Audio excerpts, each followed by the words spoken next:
aujourd'hui on va parler de mangas qui sont dans ma wishlist. Je pense qu'on a tous une wishlist de mangas qui est plus grande que le bras, mais je vais vous présenter les principaux qui sont dans ma wishlist. En fait, il y a des mangas, j'ai envie de les posséder. Je sais qu'ils vont me plaire, je sais que c'est pile ma vibe, je sais que c'est pile le genre de choses que j'ai envie de lire.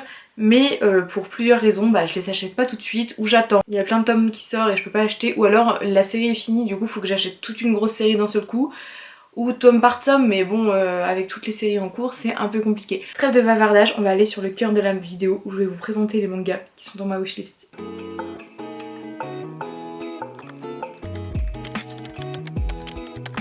On va commencer avec du lourd et sans mentir je pense que ça fait au moins 7 ans que c'est dans ma wishlist, c'est Kasane la voleuse de visage. Alors en fait le truc c'est que j'ai déjà lu les premiers tomes parce que j'étais en internat quand j'étais au lycée et une fille de ma chambre les avait. Et j'avais mais plus qu'aimé ces premiers tomes, c'était incroyable comme lecture. Et le truc c'est que j'ai lu les 3 premiers tomes du coup dans cette chambre, elle avait pas forcément la suite, moi je l'ai pas acheté de mon côté.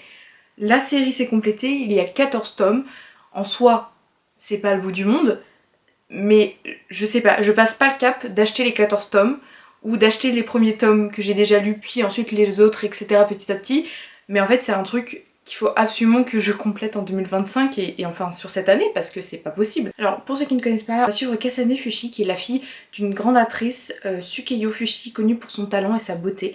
Pourtant Kasane est loin de ressembler à sa mère, on pourrait même dire qu'elle est laide et se fait d'ailleurs beaucoup embêter à l'école à cause de son physique. Un jour sa mère décède, mais avant que celle-ci meure, elle dit un jour à Kasane que trouvait que les temps étaient durs pour elle, elle pourrait mettre son rouge à lèvres et embrasser ce qu'elle voulait. Ce rouge à lèvres permet en réalité de prendre l'apparence de la personne qu'elle embrasse. Alors dit comme ça, on pourrait dire ok c'est un petit peu sympathique, elle prend possession du corps, etc. En tout cas l'apparence. Sauf que là on va voir une jeune femme qui va aller dans le show business, qui veut devenir un peu actrice, etc. Qui a un grand talent mais qui n'a pas le physique pour. Et ça va aborder des thèmes quand même plutôt forts, le surnaturel, ça va être très psychologique, l'harcèlement, le mensonge, les secrets, la société, la notion de violence, etc. Enfin c'est vraiment pas une histoire toute mignonne, hein. C'est pour public quand même assez averti, ou averti en tout cas les personnes qui apprécient les récits forts et un petit peu sombres quand même. En tout cas moi c'est une histoire mais que j'avais adoré les premiers tomes, mais d'un amour fou. Je le possède pas dans ma collection. Non mais c'est ça, vraiment vous pouvez me jeter la pierre.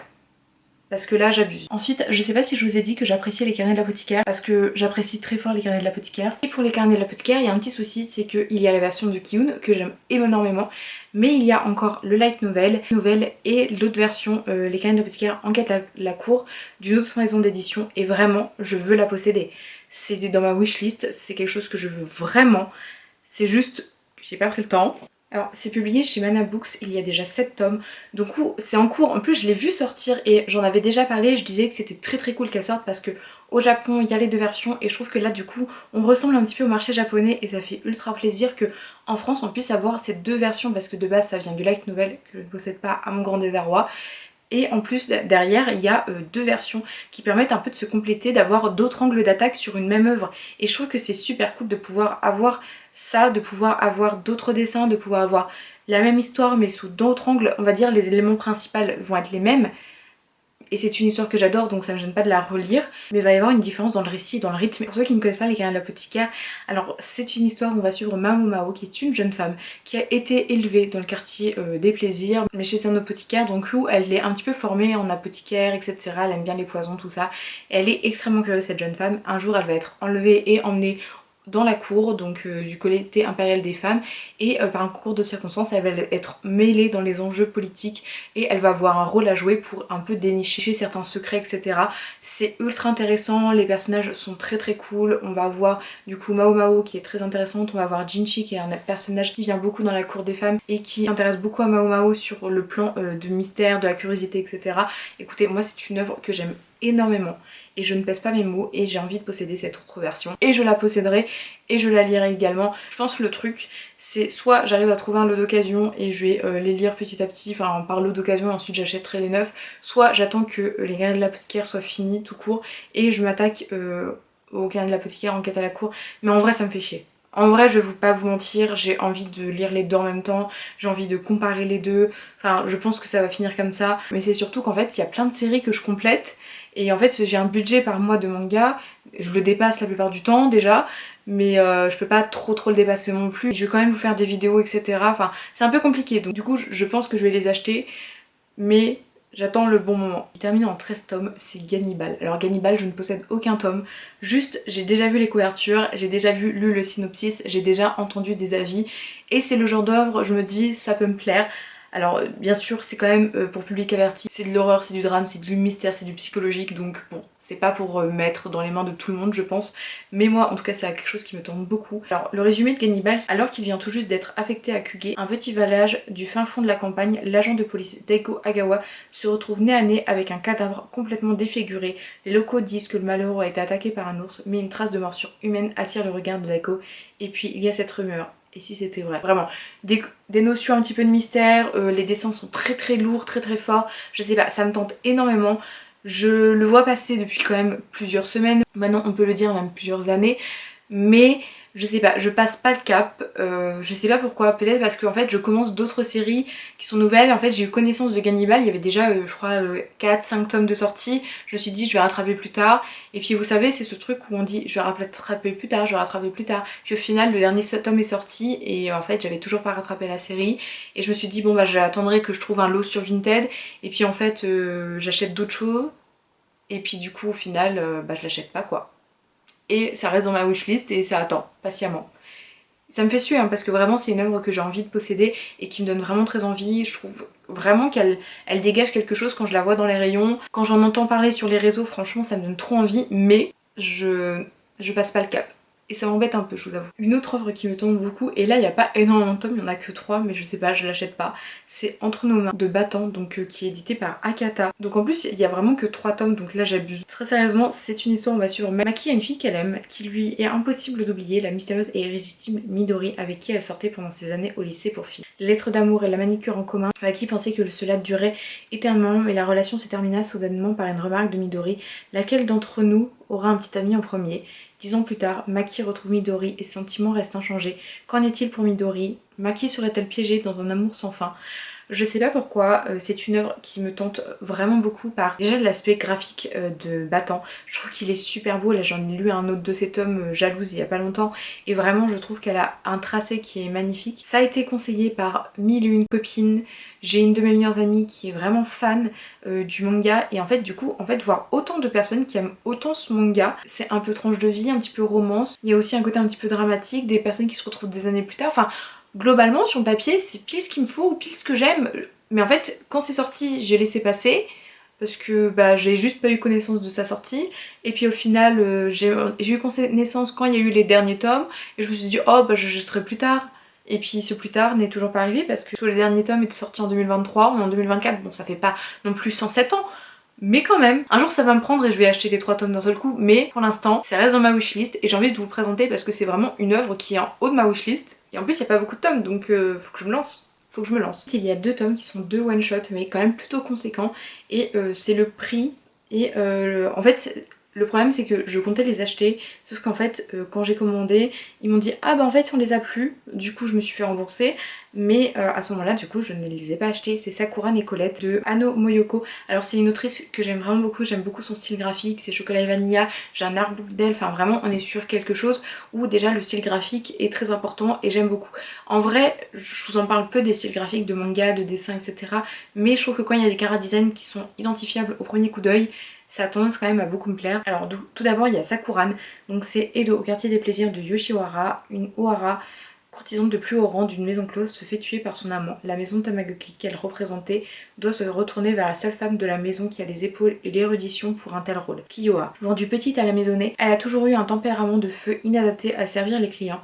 Se battre contre les hiérarchies et chercher à passer les clôtures rouges qui emprisonnent le quartier étaient ses seules motivations. Comment cette petite enfant hargneuse a-t-elle pu devenir la plus grande Oharan de la capitale? C'est le genre de récit que j'aime beaucoup. C'est des récits un petit peu historiques avec de la notion de drame, etc.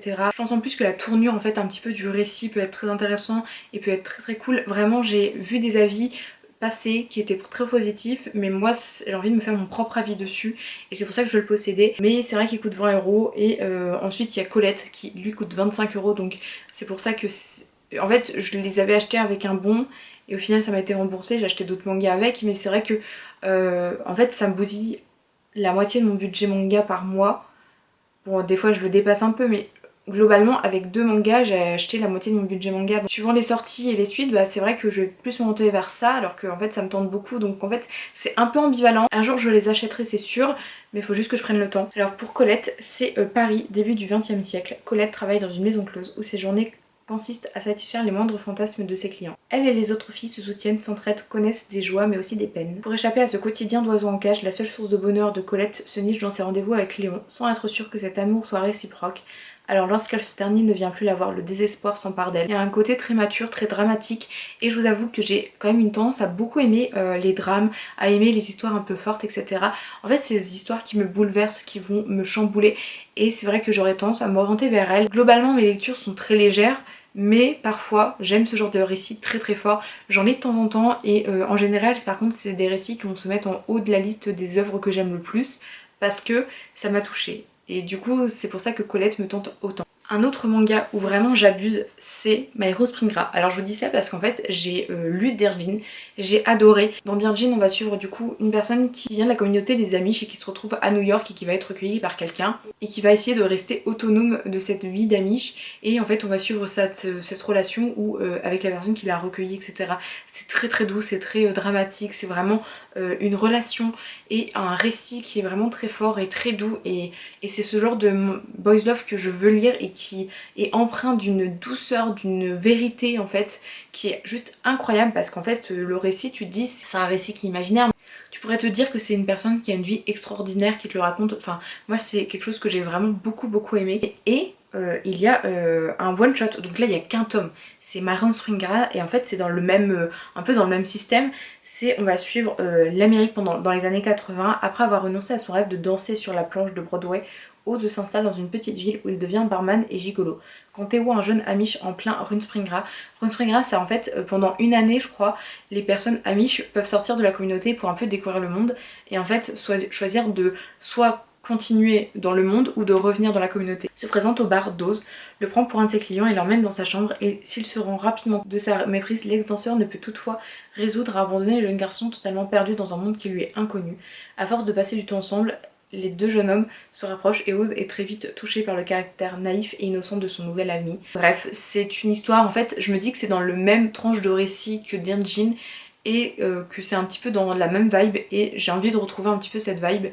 Ça fait un bout de temps que c'est dans ma liste, en fait le seul truc c'est que j'ai envie de voir si je peux le trouver sur Anime Store pas trop cher. Très clairement un jour, pas fait comme un autre, j'aurai de la place dans ma commande et juste je vais le prendre parce qu'il me tente vraiment beaucoup. Ensuite, un autre manga qui va être vraiment en haut de ma liste de mangas que j'ai envie de lire, ça va être Monster. En plus il y a l'édition Deluxe qui est en 9 tomes qui existe, qui n'est pas si cher, c'est 15,90 € donc c'est tout double tome. Mais juste je prends pas le temps de l'acheter et de le lire alors que c'est une œuvre qui me tente depuis des années et des années. Je n'ai pas regardé l'anime, je fais exprès parce que j'ai envie de lire le manga. On va suivre un jeune médecin promis aux honneurs voit sa carrière et sa vie brisée après avoir choisi de soigner 2 enfants plutôt que le maire de la ville.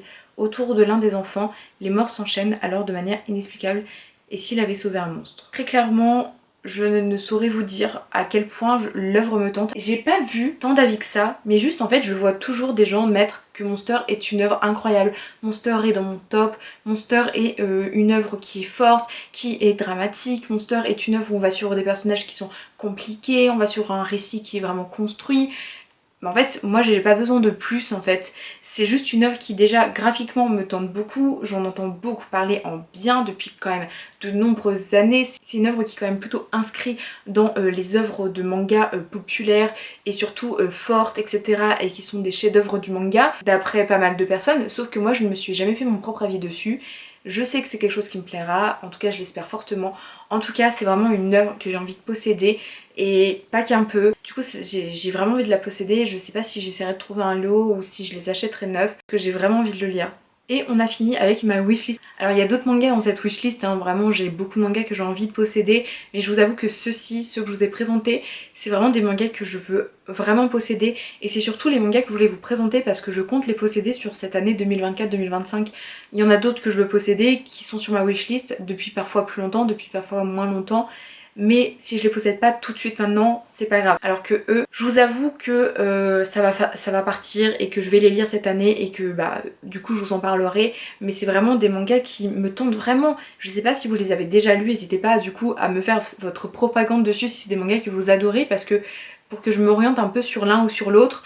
En tout cas c'est des œuvres qui sont ultra cool, qui sont ultra fortes, ultra intéressantes et j'ai très envie de les lire et je compte les acheter, je compte les lire. N'hésitez pas également à vous abonner et à liker la vidéo, ça fait un énorme soutien sur cette petite chaîne. On est de plus en plus nombreux, on a passé les 1000 abonnés, ça me fait ultra plaisir. Je pense que je vais préparer un petit concours pour vous. Je suis en train encore de réfléchir au lot. Merci pour le visionnage, je vous souhaite une très bonne journée et surtout, prenez soin de vous.